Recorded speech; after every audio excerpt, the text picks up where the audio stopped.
Mana? Mana? Mana? Ano ka? Yeah!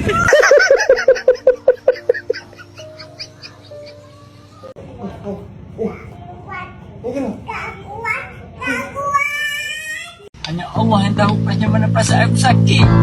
Sakitnya perasaan aku ni. Siapa yang tahu? Siapa tahu? Aku mahu dengan kau. Siapa yang buat aku ni? Aku mahu.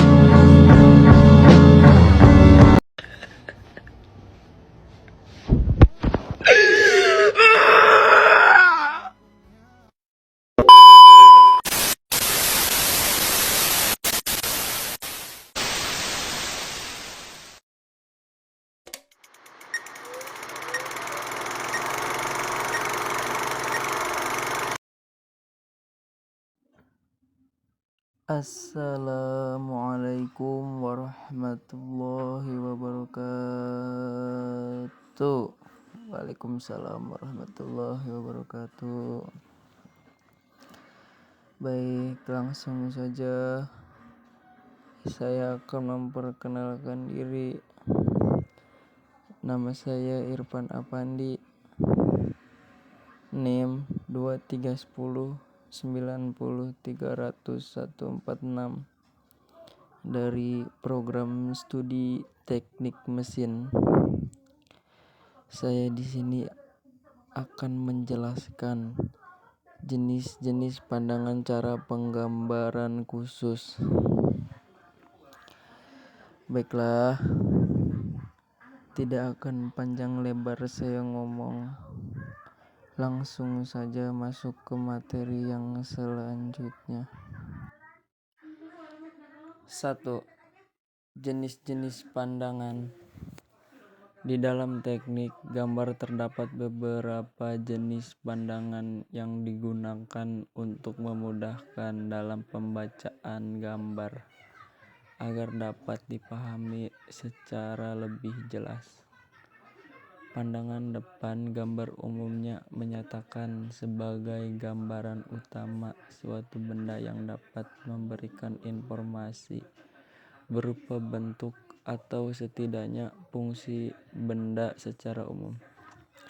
Jika pada gambar tampilan depan belum memberikan informasi yang cukup, maka dapat diberikan gambar tampilan lain seperti tampilan atas, tampilan samping, tampilan belakang, dan lain sebagainya. Namun pada gambar kerja jumlah gambar tampilan umumnya dibatasi dan digunakan hanya seperlunya. Apabila sudah membuat informasi gambar dengan jelas, agar gambar kerja lebih efisien, jadi tidak membuat tampilan yang tidak diperlukan lagi. Oke, langsung saja kita ke nomor 2. Pandangan tambahan. Oke, next. Pandangan tambahan digambar menggunakan bidang bantu yang terlekat dengan bagian yang akan digambar dengan posisi tegak lurus arah pandangan. Dengan menggunakan tampilan tambahan dasar, proyeksi ortogonal tetap dipertahankan. Misalnya untuk menggambar sebuah benda dengan bagian yang miring. Jika digambar dengan menggunakan proyeksi ortogonal, tidak dapat terlihat bentuk kemiringan pada benda. Yang ketiga, pandangan setempat. Selain pemandangan sebagian, terdapat pemandangan setempat yang menampilkan gambar pemandangan yang lebih sempit. Misalnya gambar pemandangan setempat pada alur pasak. Pemandangan tersebut dibuat untuk melengkapi gambar pada poros, di mana poros tersebut digambar dengan pemandangan sebagian. Pandangan setempat dihubungkan dengan gambar utama dengan garis sumbu dan digambar dengan garis tebal.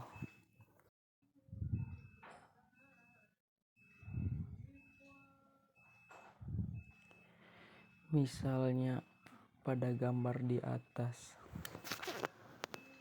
penjelasannya pada sebuah benda yang digambar dengan menggunakan pemandangan setempat yang menampilkan gambar lubang pada dinding yang digambar menggunakan pemandangan setempat. Pada gambar tersebut tidak memerlukan tampilan samping secara lengkap, sehingga menghemat waktu dan penempatan gambar pada kertas. Yang keempat, pandangan khusus menggunakan panah. Adapun gambarnya tercantum di bawah ini. Baiklah, saya akan menjelaskan pandangan khusus menggunakan panah. Pada kondisi gambar di mana gambar tampilan tidak dapat ditempatkan pada tampilan sebenarnya atau pada gambar yang memerlukan tampilan yang berbeda selain yang telah ditentukan, maka dapat menggunakan tanda panah untuk menampilkan gambar penampang yang ditunjukkan oleh tanda panah. Yang kedua, cara-cara penggambaran khusus. Penggambaran bidang yang rata atau datar. Saya akan menjelaskan bentuk bidang rata dan datar tanpa menambah pandangan lain. Maka pada bidang rata tersebut ditandai dengan garis diagonal. Perlu diketahui bahwa gambar bangunan atau arsitektur suatu segi empat yang diberi diagonal diartikan sebagai lubang. Oke, kita lanjut. 3. Garis berpotong. A. Garis sebenarnya. Garis perpotongan antara dua permukaan geometri harus digambar dengan garis gambar jika kelihatan, dan dengan garis gores jika tersembunyi. Baiklah, gambar yang di bawah. Perhatikan gambar yang di bawah. Garis perpotongan yang sebenarnya adalah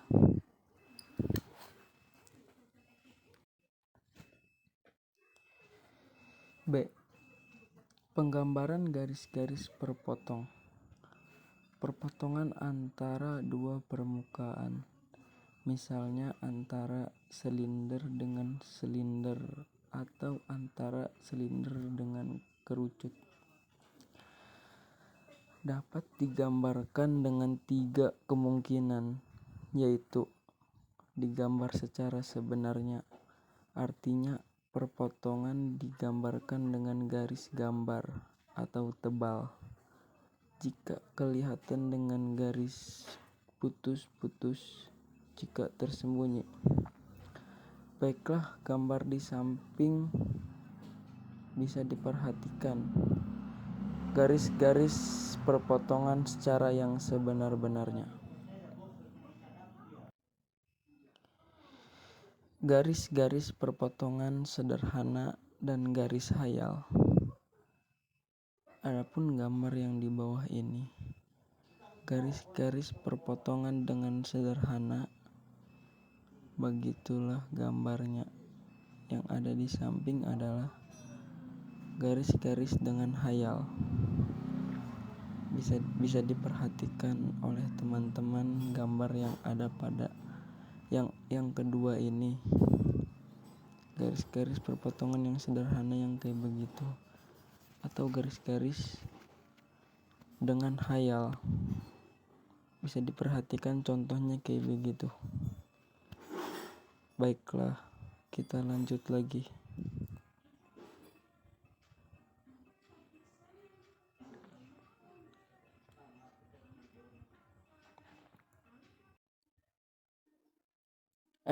Penggambaran bentuk asal benda.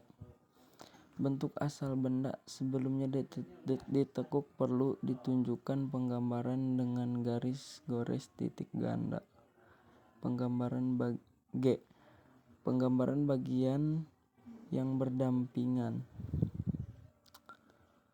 Jika pada gambar utama diperlukan bagian yang ada di sebelahnya, maka bagian tersebut digambarkan dengan garis gores titik pada titik ganda tipis.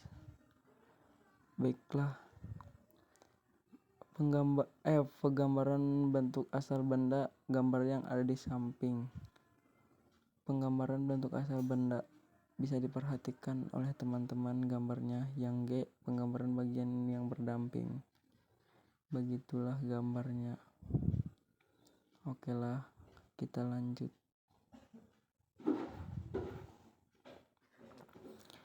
H. Penggambaran dengan proyeksi putar. Pada cara penggambaran ini, suatu bagian dalam satu pandangan diproyeksikan menjadi pandangan lain. Tidak menggunakan garis-garis lurus, tetapi dengan garis-garis yang memutar. Maksud proyeksi putar ini adalah untuk menghasilkan pandangan yang lebih jelas dan menyeluruh, sehingga jumlah gambar dibatasi. Yang A, benda. Yang B, hasil proyeksi biasa, bagian sirip jelas tetapi lubang tidak jelas. Yang C, hasil proyeksi biasa, bagian lubang jelas tetapi sirip tidak jelas. D, hasil proyeksi putar, bagian sirip dan lubang jelas, sehingga dua pandangan saja gambaran benda menjadi cukup jelas. Adapun gambar yang ada di samping, itulah tadi penjelasannya. Penggambaran dengan proyeksi putar. Aturan-aturan dasar untuk memberi ukuran. 1. Garis ukur dan garis bantu. Garis bantu dan garis ukur ditarik dengan garis tipis. Garis bantu ditarik sedikit, melebihi kira-kira 2 m dari garis ukur. Begitulah gambar yang ada di bawah ini, penjelasannya ada di atas. Garis ukur, garis bantu, dan di samping garis antara. 3. Ujung pangkal garis ukur. Ujung dan pangkal garis ukur harus menunjukkan di mana dan pangkal ukur mulai dan berhenti. Ada 3 cara untuk menunjukkan hal ini. 1. Dengan anak panah tertutup. 2. Garis miring. 3. Titik. Perbandingan panjang dan tebal untuk anak panah dan harus ditebalkan. Adapun gambar yang di atas menjelaskan harus memberi ukuran pada garis B dan C, ukuran sudut. 2. Tinggi dan arah angka ukur. Angka ukur dan huruf harus digambar dengan jelas. Angka-angka dan huruf diletakkan di tengah-tengah dan sedikit di atas garis ukur. Angka ukur horizontal harus terletak di atas garis ukur dan ukuran vertikal harus terletak sebelah kiri garis ukur. Angka ukur yang tidak horizontal maupun vertikal harus ditulis sesuai garis ukurannya. Maupun ada gambar di bawah ukuran-ukuran normal. B. Ukur-ukuran searah.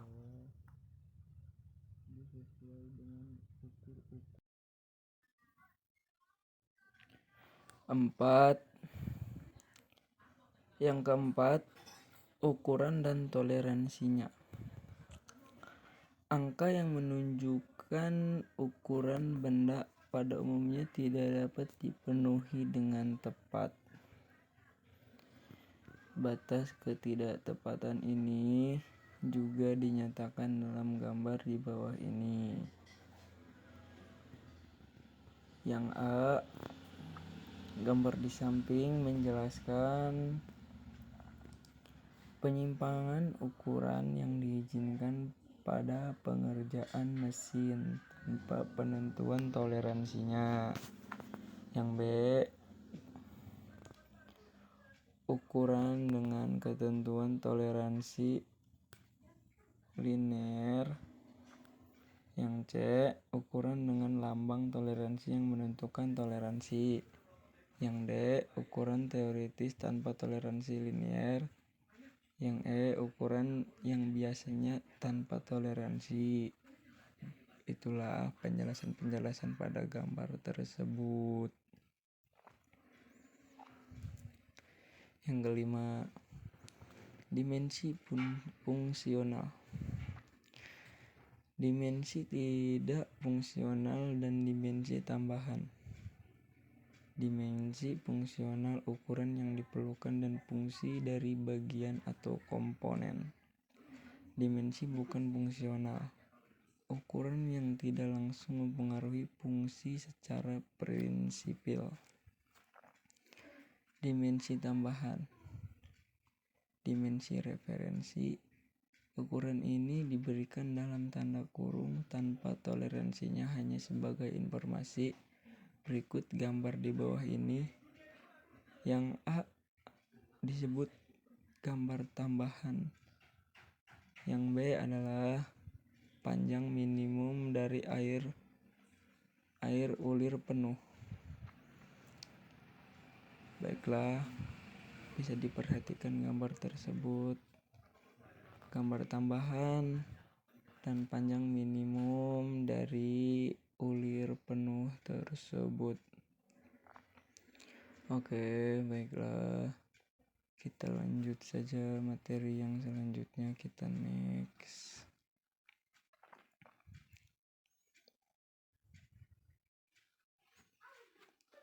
D, penggambaran benda yang terlalu panjang. Benda seperti poros panjang dapat digambar terputus-putus. Garis pemutusannya dapat digambarkan dengan garis tipis, bebas, atau dengan garis berzigzag. E, penggambaran untuk bentuk yang mengulang. Bagian benda yang bentuknya berulang-ulang tidak perlu digambar seluruhnya, tetapi dapat digambar satu atau dua bentuk saja di bagian tempat yang penting saja. Gambar di bawah ini menjelaskan atau menggambarkan penggambaran bagian benda yang mengulang. Jadi gambarnya harus tetap diulang. Adapun yang di samping, penggambaran itu menjelaskan. Yang A, permukaan dengan garis tipis bebas. Yang B, permukaan dengan zigzag. Oke, bisa dipahami teman-teman. C, penggambaran benda simetris. Penggambaran benda simetris mencakup representasi visual dari benda yang memiliki kesamaan bentuk atau struktur di kedua sisi sumbu simetris. Dalam gambar atau diagram, biasanya mencerminkan satu sisi ke sisi lainnya untuk menunjukkan simetris. Gambar di samping adalah menggambarkan penggambaran benda simetris. Begitulah gambarnya, bisa teman-teman pahami dan lihat secara detail penggambaran benda simetris. Seperti itulah bentuk penggambarannya.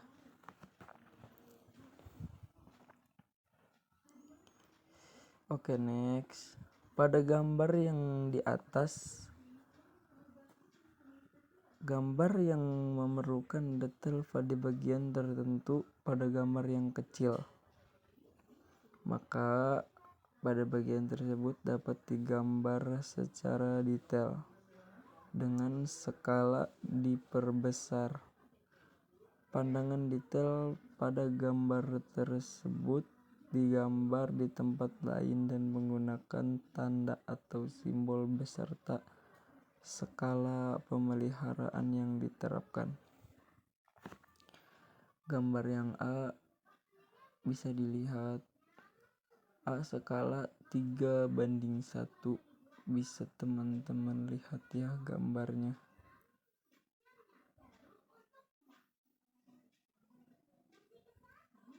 Pada gambar tersebut harus secara detail dengan secara diperbesar. Jadi pandangan detail tersebut digambar di tempat lain menggunakan tanda atau simbol beserta skala pemeliharaan yang diterapkan. Jadi harus menerap gambarnya dan teratur. Langsung saja kita masuk ke nomor 5, pandangan detail. Pandangan depan. Salah satu hal yang penting dalam menentukan tampilan pada gambar teknik yaitu memilih tampilan depan yang tepat, karena gambar tampilan depan menampilkan gambaran bentuk benda secara umum yang dapat dengan mudah dipahami. Penentuan pandangan depan tidak selalu diartikan sebagai tampak pandangan gambar jika dilihat dari arah depan, namun lebih dari itu, pandangan depan diharapkan mampu menyajikan gambar benda secara umum. Misalnya, gambar sebuah benda yang terlihat lebih jelas apabila pandangan di depannya menggunakan sisi samping benda. Seperti sebuah pesawat yang akan tampak lebih jelas apabila dilihat dari arah samping. Oleh karena itu, pandangan depan pada gambar pesawat tersebut dapat menggunakan gambar pada sisi samping pesawat. Jadi, kalau dilihat dari arah samping benda seperti sebuah pesawat yang tak akan tampak lebih jelas apabila dilihat dari samping. Oleh karena itu, pandangan depan pada gambar pesawat tersebut menggunakan gambar pada sisi samping pesawat. Oke, baiklah, kita next ya. Dan sekian dari saya. Nextnya, mohon maaf bila kurang baik dalam materi-materi ini, kurang jelas dari materi-materi ini. Saya mohon maaf. Saya hanya mampu sekian.